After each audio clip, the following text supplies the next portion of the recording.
São 11 minutos, voltamos então com o CBN Campinas desta quinta-feira.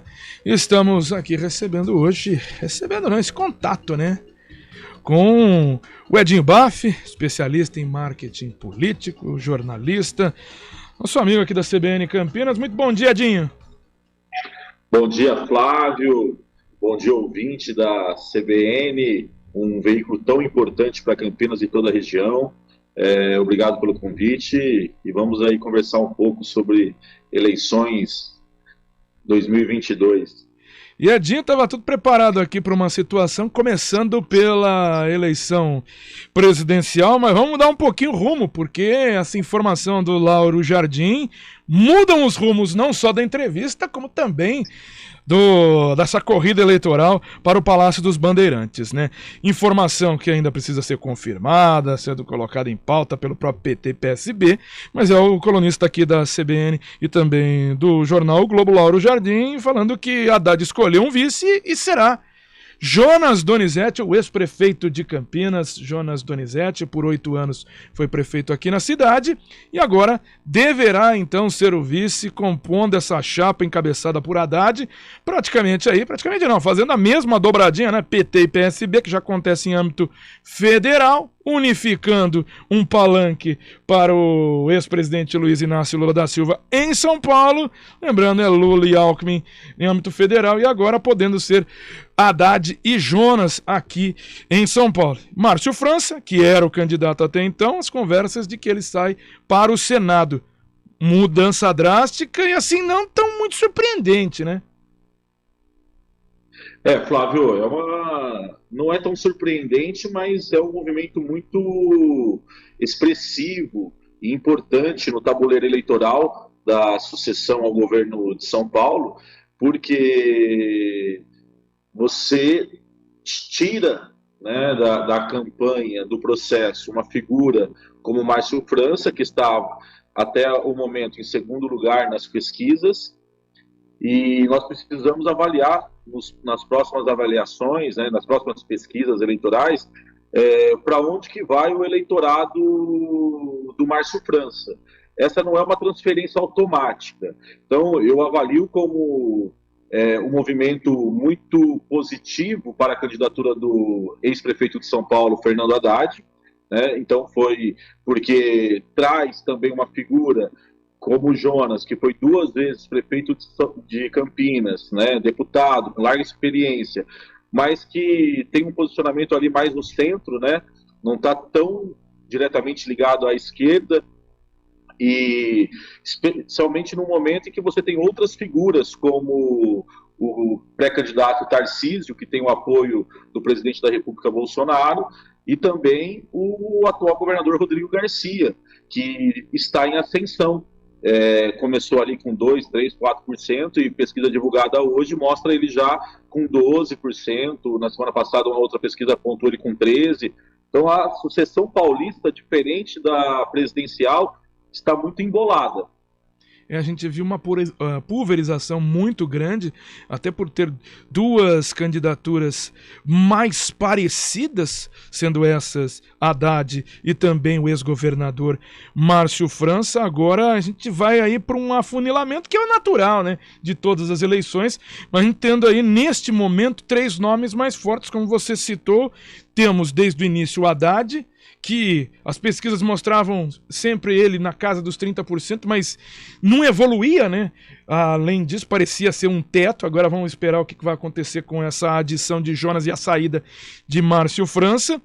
O candidato pelo Republicanos, Tarcísio de Freitas, que tem esse apoio do presidente Jair Bolsonaro, né? Foi ministro do presidente Jair Bolsonaro. E Rodrigo Garcia, que não era tão conhecido, como você disse, 2%, se tornou governador de São Paulo e tem a máquina pública, né? Exato, perfeita a sua análise, Flávio. Você tem uma eleição para o governo de São Paulo, talvez a mais difícil dos últimos 30 anos, né? Porque você tem figuras importantes, de partidos importantes, representando lideranças importantes, mas você não tem apenas 2 protagonistas como a eleição presidencial, que tem no ex-presidente Lula e no atual presidente Bolsonaro as duas principais opções, né?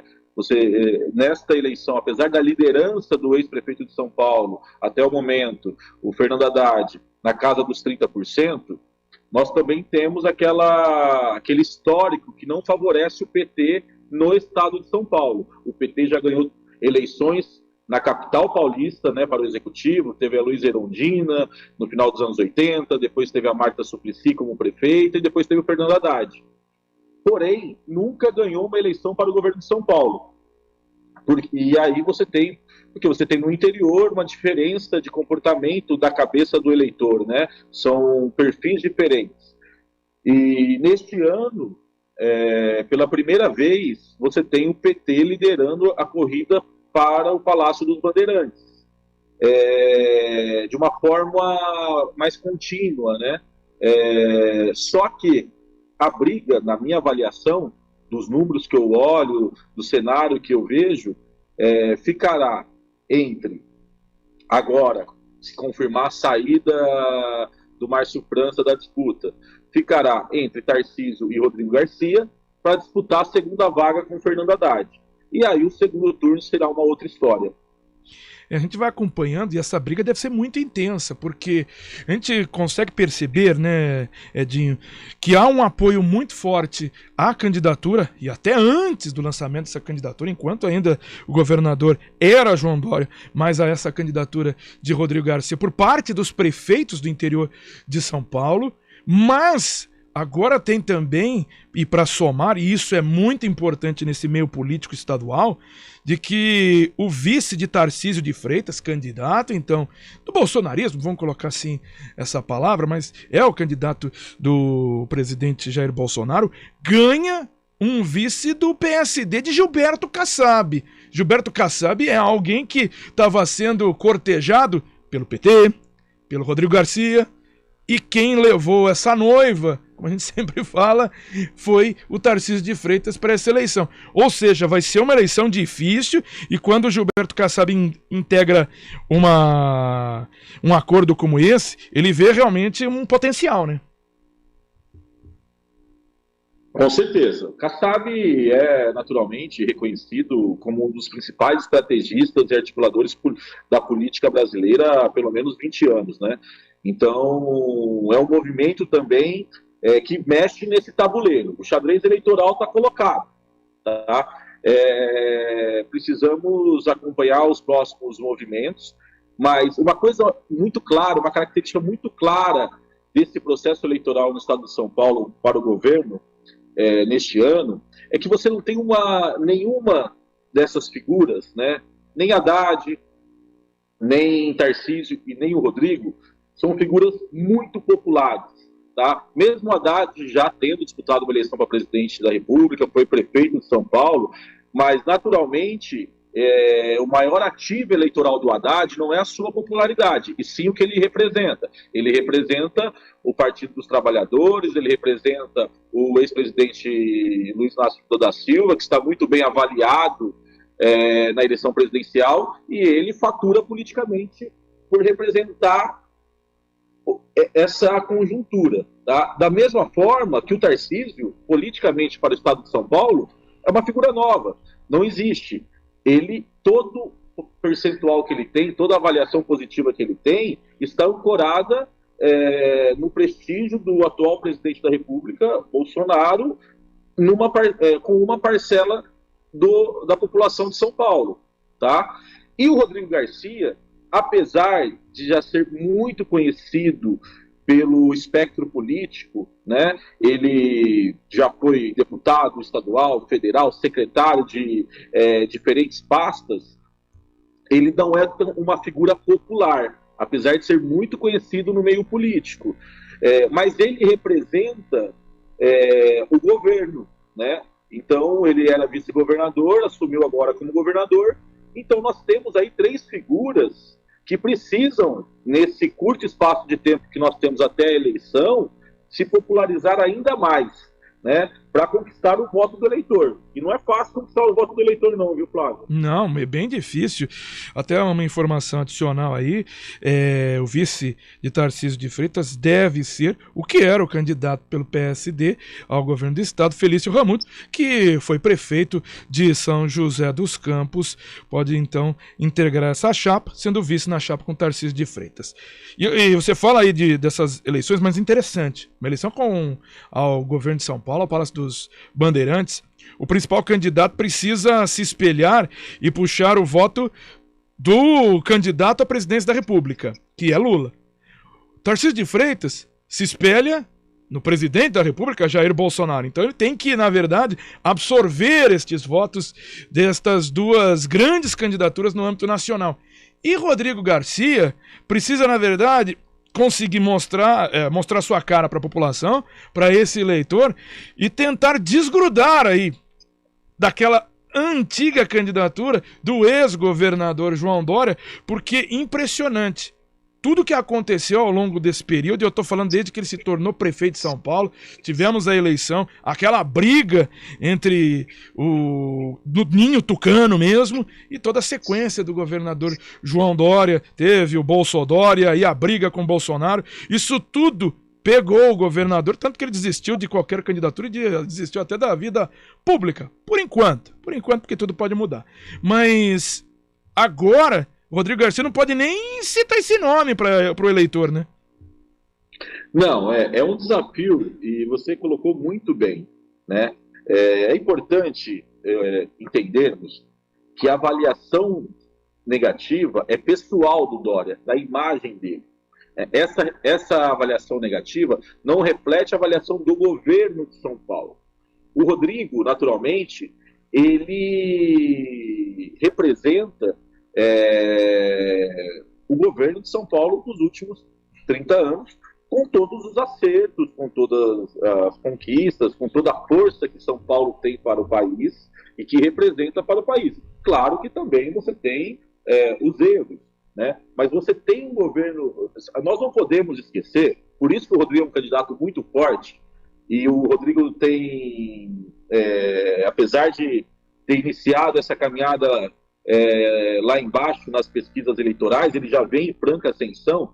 É importante a gente entender que esse grupo não perde uma eleição no estado de São Paulo, né, há 30 anos, desde a eleição de Mário Covas, na sucessão do ex-governador Fleury, que foi a eleição de, se eu não me engano, 1994, né? Então você tem ali Covas, depois vem eleito, reeleito, aí vem o Alckmin que assume, depois vem Alckmin novamente, vem o Serra, volta Alckmin, Serra, vem o Dória e agora o Rodrigo. Então não é fácil você quebrar uma hegemonia desta, tá? Então o principal ativo do Rodrigo Garcia, apesar da imagem negativa do ex-governador Dória, mas é importante entendermos isso, a imagem negativa é pessoal do Dória, tá? Porque também entrou em colisão com o Bolsonaro, com o presidente da República. Então é um contexto maior, mas o Rodrigo não pode abrir mão, de forma alguma, de todos os avanços e conquistas do estado de São Paulo, porque se ele abrir mão desta narrativa, aí fica mais difícil para ele conseguir alcançar números mais expressivos nesta corrida eleitoral. E agora falando do âmbito nacional, hoje temos duas candidaturas extremamente consolidadas, né? O ex-presidente Lula e o presidente Jair Bolsonaro, polarizando, e faz tempo essa polarização de qualquer forma, mas a gente consegue perceber aí pelas pesquisas, e muito difícil aí a criação de uma terceira via, até pelas brigas que aconteceram ao longo, não teve entendimento algum, né, durante todo esse período. Mas eu vejo, e não sei se é a mesma situação que você está observando, Edinho, de que as duas candidaturas hoje, elas falam para eleitores que praticamente já fecharam seu voto. Eu vejo o presidente Jair Bolsonaro falando para o seu eleitor, falando para aquele bolsonarista, e o presidente Lula falando para o petista, sendo que eles precisam conquistar votos, um para até se garantir e o outro podendo buscar voto em outros para tentar vencer o primeiro turno. Está sendo dessa forma ainda? Sinceramente, eu não estou conseguindo entender porque eles estão falando só para aquele nicho, sendo que eles precisam buscar de outros. Realmente, ganha a eleição quem aumentar a sua capacidade de diálogo, quem ampliar o seu discurso e romper a bolha que está inserido. Isso é uma receita básica para qualquer eleição majoritária, né? Eleição legislativa, você fala com o seu segmento, com o seu nicho, com quem você representa, com a região da cidade ou do estado que é seu reduto. Ok. Para uma eleição majoritária, né, o cargo executivo, no caso prefeito, governador e presidente, você precisa ampliar o seu diálogo, o seu discurso, conciliar outras frentes partidárias, né, para que você possa ter um alcance maior da sua mensagem. E naturalmente, por isso que existe aquela expressão, governo de coalizão, né? Depois de eleito, você tem que costurar com os mais diferentes segmentos. Eu tenho dito sempre, já há um tempo, que a eleição presidencial, diferente da eleição do governo de São Paulo, né, não é que o eleitor, Flávio, tem um eleitor carente. O eleitor já escolheu, ou ele é Bolsonaro ou ele é Lula. A diferença que tem dos dois primeiros colocados para o terceiro é imensa, né? Você tem os dois principais concorrentes acima dos 30%, né? E você tem o terceiro colocado abaixo de 10%, no caso do Ciro Gomes. Então, assim, o eleitor, para a eleição presidencial, né, para a eleição para a presidência da República do Brasil, o eleitor não quer uma terceira via. Quem quer a terceira via é um pequeno segmento que não representa a maioria. Porque, aí eu vou te dar um número que é muito importante. Se você pega uma eleição para presidente da República, o número de indecisos e de votos nulo e branco é abaixo de 2 dígitos. Enquanto que para o governo de São Paulo, as pesquisas mais recentes apontam número de indecisos e votos nulos e brancos entre 30% e 35%. Esse número é muito importante, porque ele deixa claro que o eleitor da eleição para presidente da República já fez a sua escolha. Ou ele é Lula ou ele é Bolsonaro. Tem poucos eleitores indecisos. E é por isso, e aí voltando à sua pergunta, que não é por acaso que esses dois protagonistas reforcem tanto as suas posições para o seu grupo de eleitores, né? Porque já é um grupo de eleitor muito expressivo. Então tá aí o Edinho Baff conversando com a gente, especialista em marketing político, comunicação pública. Queria agradecer, Edinho, essa participação aqui no CBN Campinas, e acho que a gente vai ter muito trabalho, muito mais participações ao longo desse segundo semestre aqui na CBN Campinas. Muito bom dia, Edinho. Bom dia, Flávio. Eu agradeço imensamente o convite, a oportunidade. Parabéns por essa audiência tão qualificada, parabéns pelo seu trabalho como jornalista, apresentador de um programa tão importante. Você que é um craque aí da comunicação. E estou à disposição, sempre que for convidado, estarei aqui para bater esse papo muito agradável com os eleitores, com os ouvintes da CBN. Muito obrigado, essa gentileza aqui do Edinho Baff. São 10h29, a gente faz um rápido intervalo. Daqui a pouco, o repórter CBN.